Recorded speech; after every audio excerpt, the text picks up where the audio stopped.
Durante siglos, la Santa Inquisición ha sido presentada como el rostro más cruel de la historia europea. Al evocarla, la mente no piensa en tribunales ni en archivos, sino en sótanos oscuros, gritos ahogados y máquinas diseñadas para destruir el cuerpo humano. La imagen es tan poderosa que parece indiscutible. La Inquisición como una fábrica de tortura sistemática, casi industrial, obsesionada con el sufrimiento. Pero esa imagen, tan clara, tan arraigada en la memoria colectiva, merece ser observada con más cuidado. No buscamos suavizar el pasado, ni negar la existencia de víctimas reales. Buscamos entenderlo, porque el mito, aunque sea falso, también habla del miedo de quienes lo construyeron. Y en muchos casos la ficción ha sido más cruel que la propia historia, no por piedad, sino por espectáculo. No todo lo que ocurrió quedó registrado en el instrumento de hierro o en relatos sangrientos. Algunas de las marcas más profundas no se grabaron en la piel, sino en el nombre, en la reputación, en el linaje. La Santa Inquisición no solo castigaba cuerpos, señalaba a familias enteras, dejaba huellas que podían perseguir a una persona durante generaciones. A veces, el verdadero terror no estaba en una celda, sino en el expediente, porque la Inquisición fue, ante todo, una burocracia obsesiva, un sistema que escribía, clasificaba y archivaba. El miedo no era únicamente la tortura física, sino quedar inscrito para siempre en un legajo, a que una pluma y un tintero fijaran tu nombre en el papel, convirtiendo la sospecha de una condena que el tiempo no borraba. Este no es un canal de historias en el sentido tradicional. No buscamos recrear el horror como entretenimiento ni repetir imágenes gastadas por el cine y los museos. Este es un espacio para hablar de las marcas que dejan ciertas experiencias, incluso cuando los documentos y la historia oficial simplifica. Por eso, este capítulo propone una disección incómoda, separar lo que fue real de lo que fue imaginado, distinguir entre los instrumentos que sí se usaron y aquellos que nacieron siglos después, cuando el siglo XIX convirtió el pasado en un escaparate de horror. Y entonces surge la pregunta inevitable: ¿y si el instrumento más temido no tuvo pinchos ni cadenas, sino tinta y papel? ¿Y si alguna de las máquinas más famosas que hoy vemos en los museos nunca tocaron una celda inquisitorial? Seguiremos esas huellas, las que el tiempo deformó, las que el miedo exageró y las que la historia quiso borrar.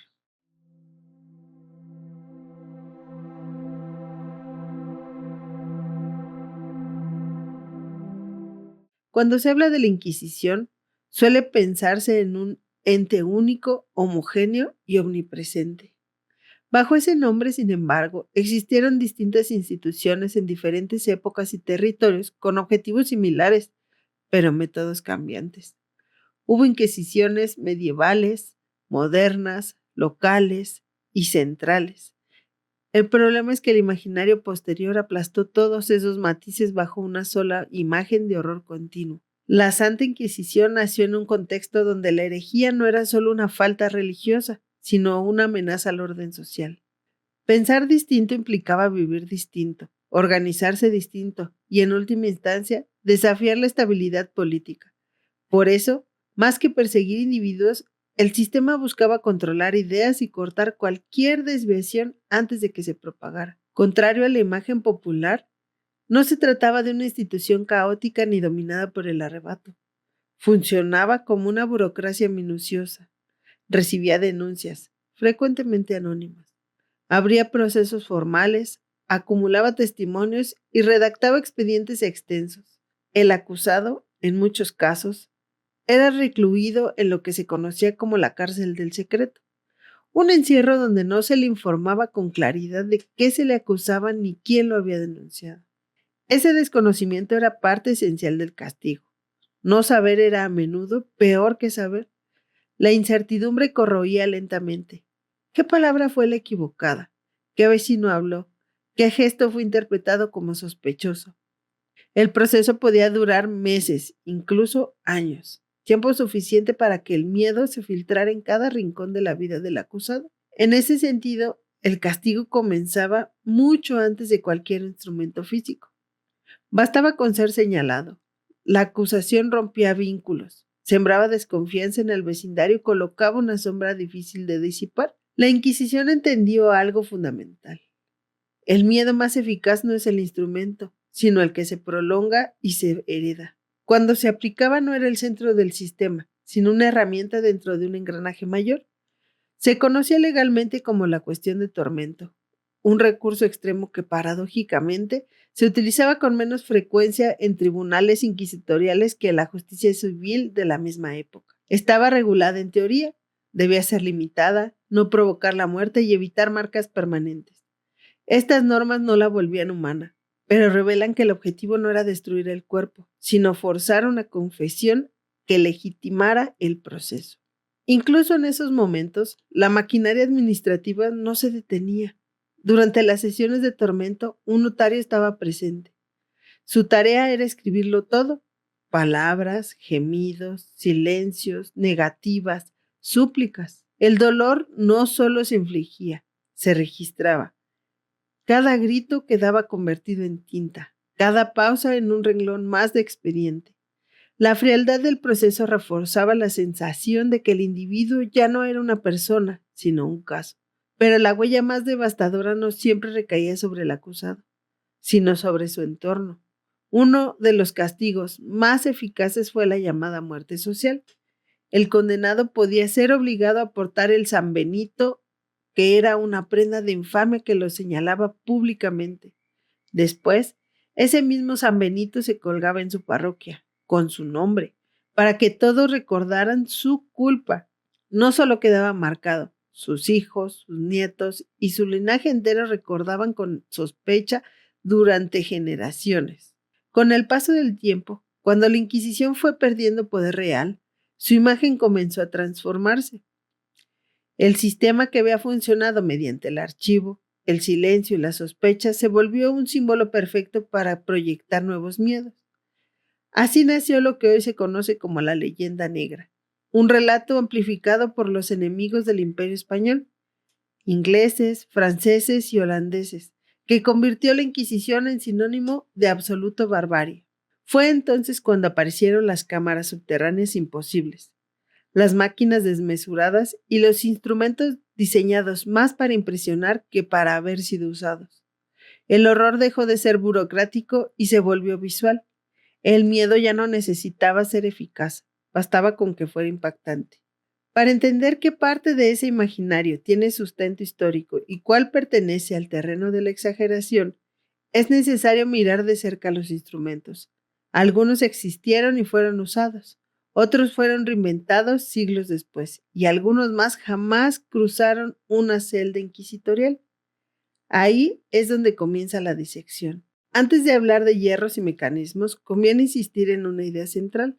La tortura inquisitorial no estaba pensada para matar ni para destruir el cuerpo, sino para quebrar la voluntad. El objetivo era obtener una confesión válida, no un cadáver. Por eso, los métodos que realmente se usaron fueron sorprendentemente simples.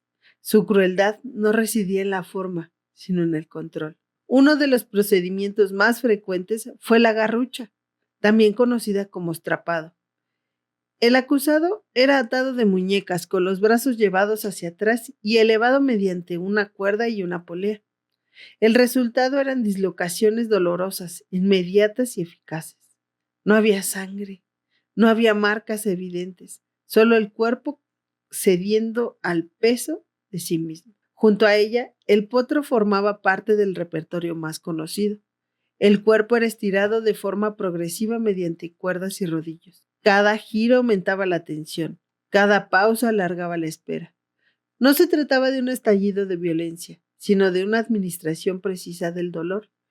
El tormento estaba en la anticipación tanto como en el estiramiento. El tercer gran método, muchas veces olvidado, fue la toca o tormento del agua. Se introducía un paño en la boca del acusado y se vertía el agua lentamente sobre él. El cuerpo no era herido, pero la mente entraba en pánico. La sensación era la de un ahogamiento inminente, una asfixia controlada que no dejaba rastro físico. Era un tormento profundamente psicológico, limpio, casi clínico, y por eso mismo especialmente eficaz. A estos métodos se sumaban los tornillos para pulgares, discretos y precisos, aplicados en manos o pies permitían graduar el dolor con exactitud. Cada giro era una amenaza tangible. No había necesidad de exagerar cuando el sufrimiento podía medirse. Nada de esto ocurría de manera improvisada. Durante las sesiones había siempre un notario, cuya función era registrar cada detalle: las palabras del acusado, los ruegos, las negativas, los lamentos, pero también el silencio. El silencio no era un vacío, era una respuesta que debía ser codificada.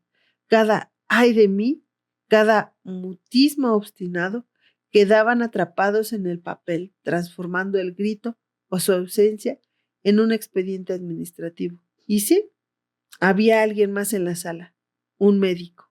Su presencia resulta paradójica. No estaba ahí para aliviar el dolor, sino para calcularlo.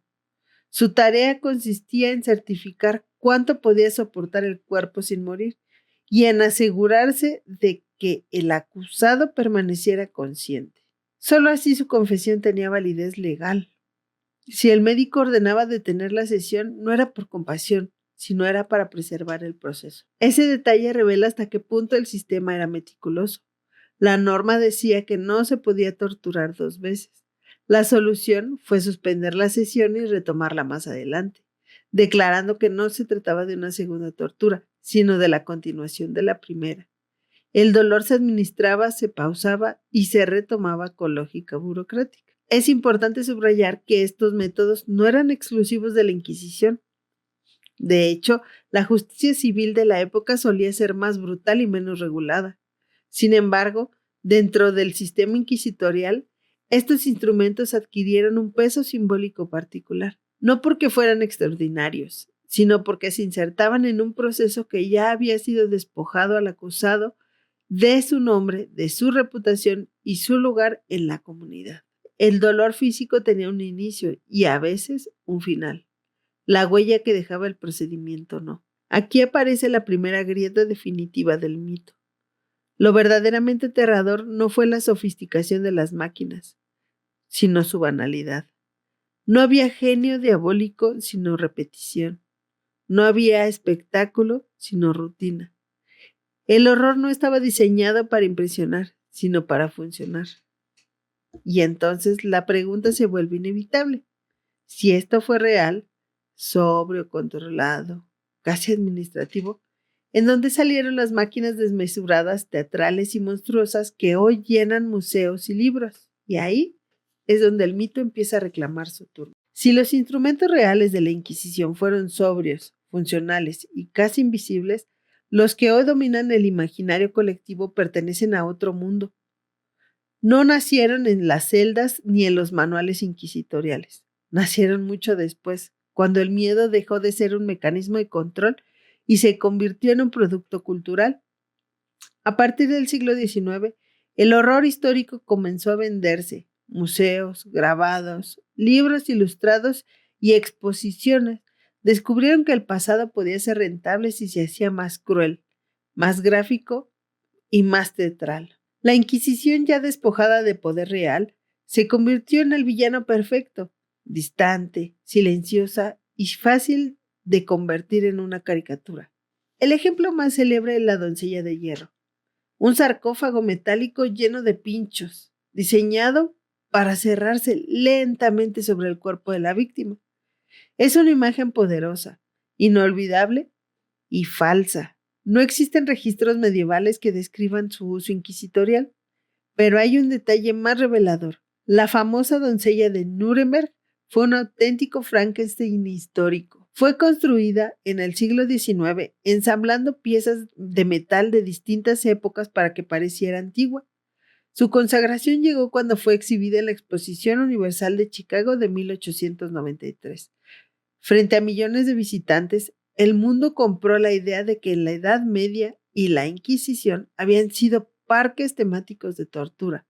No fue un descubrimiento histórico, fue una operación de marketing. Algo similar ocurre con la pera de la angustia, presentada como un instrumento de castigo sexual o de interrogatorio. Su presencia en fuentes medievales es prácticamente nula. Historiadores actuales sugieren que muchos de estos objetos pudieron haber sido en realidad herramientas mucho más mundanas, hormas para zapatos, guantes o incluso instrumentos quirúrgicos diseñados para mantener abiertas ciertas cavidades durante una intervención. Bastó con darles un nombre truculento y colocarlos en una vitrina oscura y dejar que la imaginación hiciera el resto. A esto se sumó un motor ideológico muy concreto. Los grandes rivales del Imperio Español, especialmente Inglaterra y los Países Bajos, entendieron pronto el poder de la imprenta. La Inquisición podía controlar conciencias, pero sus enemigos controlaban las personas. No necesitaban que las máquinas funcionaran, solo necesitaban que los dibujos circularan. El papel volvió a ser más eficaz. Así se consolidó la llamada leyenda negra, un relato donde la exageración no era un error, sino una estrategia. Las máquinas crecieron, los pinchos se multiplicaron y la violencia se volvió visualmente irresistible. El horror dejó de ser burocrático y se transformó en espectáculo. Lo real por lo sobrio fue olvidado. Lo falso por lo espectacular fue recordado. Hoy lo llamamos clickbait o desinformación, pero en el siglo XIX sabían que una mentira con pinchos viaja mucho más rápido que una verdad encerrada en un legajo de papel. El mito cae, pero el miedo, el verdadero, pertenece. Después de desmontar máquinas, mitos y exageraciones, queda una sensación extraña, no de alivio sino de vacío, como si al quitar el espectáculo, lo que aparece debajo fuera aún más difícil de mirar, porque el horror no siempre necesita formas monstruosas para existir. A veces basta con el silencio, la espera y la certeza de haber sido señalado. Algunas huellas no desaparecen, solo se cubren, siguen ahí.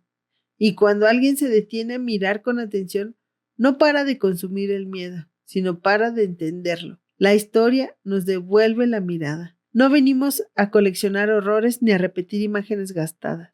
Vinimos a seguir rastros, a hablar de marcas que dejan ciertas experiencias, incluso cuando el tiempo intentaba borrarlas y volverlas cómodas. Esto fue Examina. Vamos a seguir rastros. Nos escuchamos en el próximo capítulo.